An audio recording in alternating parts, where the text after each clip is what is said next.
The scope of the survey was across 62 countries, 2,800 executives at a senior level, and this included 50 executives in Ireland. The key Irish findings from our survey are that less than 1 in 10 of the executives surveyed believed that bribery and corruption was widespread in Ireland. This is about half the number who believed this 2 years ago. Interestingly, of those executives who were surveyed, none believed that bribery and corruption was prevalent in their sector. This sounds great. This sounds like, we've had some great improvements here in Ireland.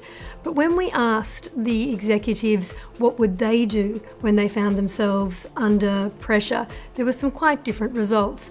Approximately 1 in 3 was prepared to undertake some form of unethical behaviour to win or retain business. This ranged from making cash payments to misstating financial statements. What this means is that there's a real disconnect with Irish businesses between the perception and the reality of bribery and corruption in their businesses.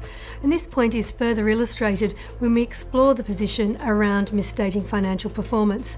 Whilst only 4% of survey respondents said they would misstate their financial statements, when we ask specific questions around backdating contracts, extending payment terms, changing valuation assumptions, over 46% of respondents said they do one of these or other things in order to meet their financial targets.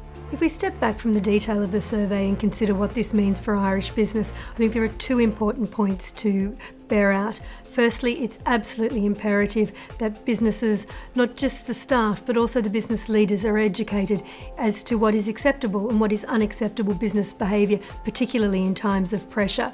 And it's also important that Irish businesses consider where their bribery and corruption risks are and that they have those defences in the right place.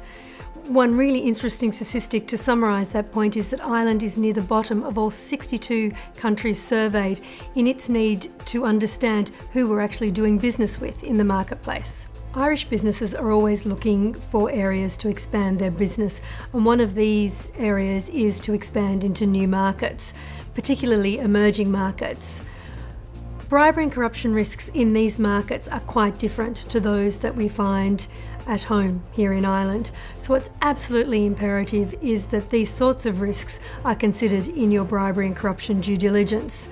The survey found that less than half of the respondents consider these risks, country-specific risks, in their bribery and corruption due diligence.